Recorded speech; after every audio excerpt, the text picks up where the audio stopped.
So now beta, now next we want to discuss about co-initial vectors. जैसे कि नाम से ही क्लियर है, को में सेम, क्या same? Initial point. So two vectors are said to be co-initial vectors if they have got same initial point. So it can be like this. If you are considering OP line represents vector A, OQ line represents vector B, then initial point in both the cases will be the same, that is point O. So these two vectors A and B are known as co-initial vectors. तो ये A और B vectors इसमें आ गए, क्या बन गए? Co-initial vectors. अब इसके बाद next we want to discuss that what is unit vector. Unit means one. So unit vector is a vector of magnitude 1 and it is acting along the direction of the given vector. क्या meaning है इसका? Understand करिए कि you are taking this line OP. Let us say the magnitude of this line OP is 5 units and this line OP represents vector A. That means vector A की magnitude 5 units हो गए. अब अगर मैं इसको 5 parts में divide कर दूं, 1, 2, 3, 4 and 5, तो ये आपके पास जो पार्ट है इसमें OQ, that will become 1 unit. So what is OP? OP will be 5 times OQ. Magnitude 5 is equal to 5 into 1. Now if I am taking O से P की तरफ, that is along positive direction of x-axis, O से Q की तरफ, that is also along positive direction of x-axis. So now what is OP? OP is vector A. What is 5? 5 is the magnitude of vector A. Now what is OQ? ये मैं आपको कह रही थी. तो OQ क्या है? एक वेक्टर है जिसकी मैग्नीट्यूड कितनी है? 1. और ये किस तरफ को एक्ट कर रहा है? जिस तरफ को वेक्टर A एक्ट कर रहा था, इसलिए I am writing it as A cap. तो अब पहले यूनिट वेक्टर का मीनिंग समझिए.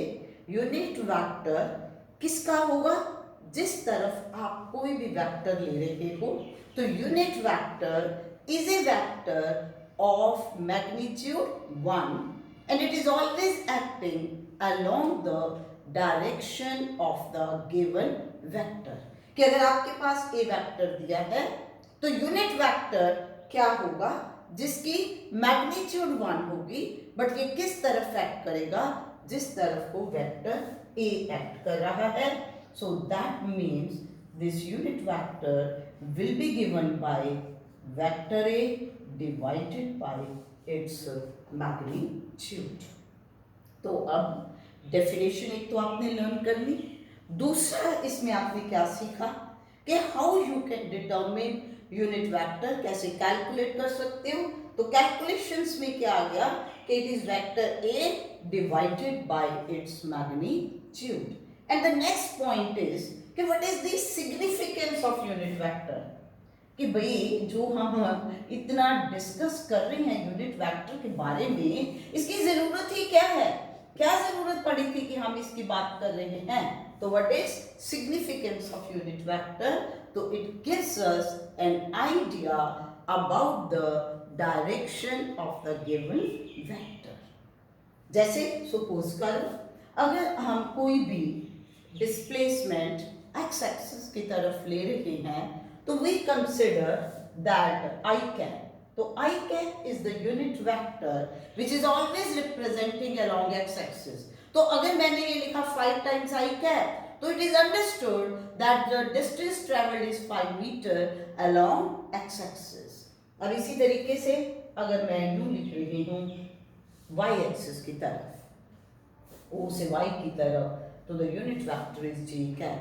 So whenever I'm writing j cap, it means it is the unit vector representing along y axis. And similarly if you are considering, अगर मैं space की बात कर लूँ तो स्पेस में ये ओरिजिन हो गया x axis, y axis and z axis.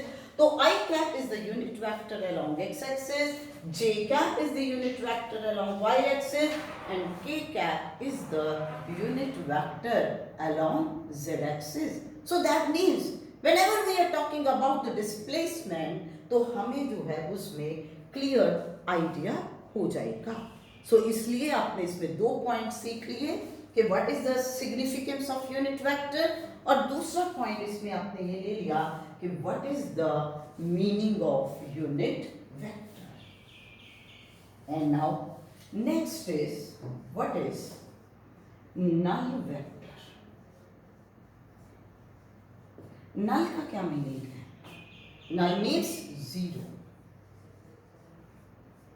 So null vector, it is a vector of zero magnitude. अब भी वेक्टर के लिए तो 2 चीजें चाहिए, मैग्नीट्यूड के साथ साथ डायरेक्शन भी चाहिए. तो इसमें हम डायरेक्शन कैसे लेंगे? तो अब आपको पता है कि अगर मैं यहाँ से यूं लिखती हूँ तो मैंने मैग्नीट्यूड लिया था from the starting point two the ending point. तो जब हम कह रहे हैं कि ये मैग्नीट्यूड जीरो है, so that means this will be the starting point and this will be the final point. Initial and final point will coincide with each other.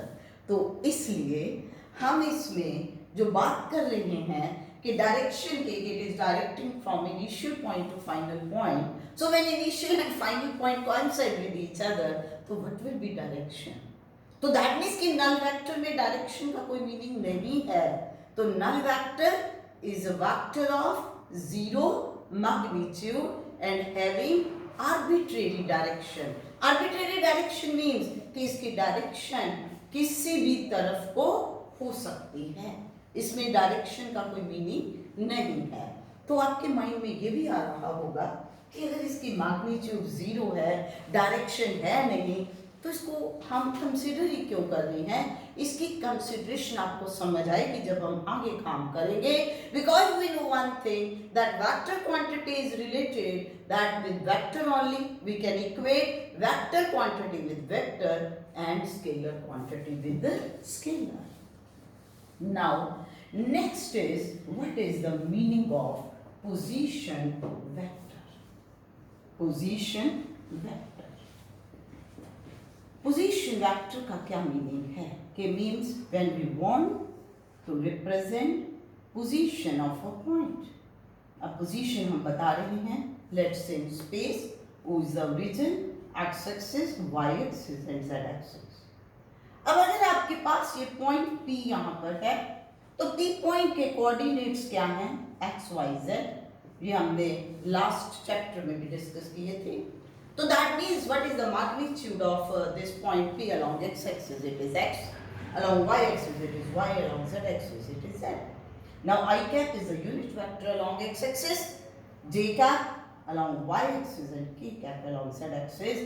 तो बच्चे, if we join from O to P, तो then this OP is nothing but it is the position vector R. OP क्या है?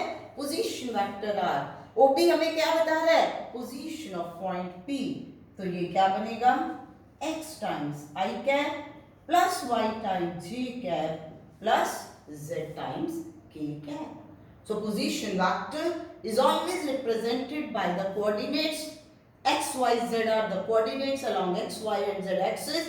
I cap, j cap, k cap are the unit vectors along these axes. तो वहां से हम किसी भी point की रिप्रेजेंटेशन जो है इसमें लेंगे. तो उसके बाद if we want to get displacement, तो डिस्प्लेसमेंट वेक्टर क्या बन जाएगा? अब डिस्प्लेसमेंट वेक्टर में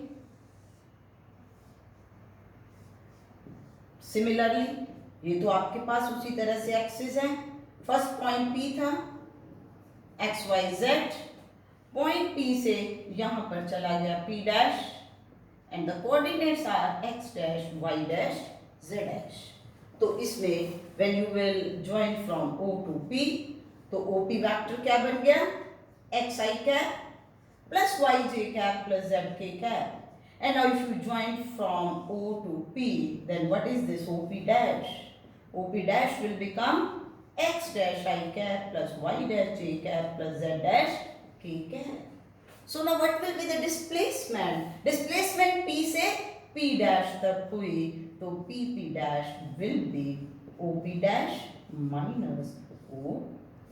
तो I से I जाएगा तो it is x dash minus x into y cap. Y से y गया y dash minus y into j cap. Z dash minus z into k cap. So this is the idea about basic ideas about the vectors. Thank you.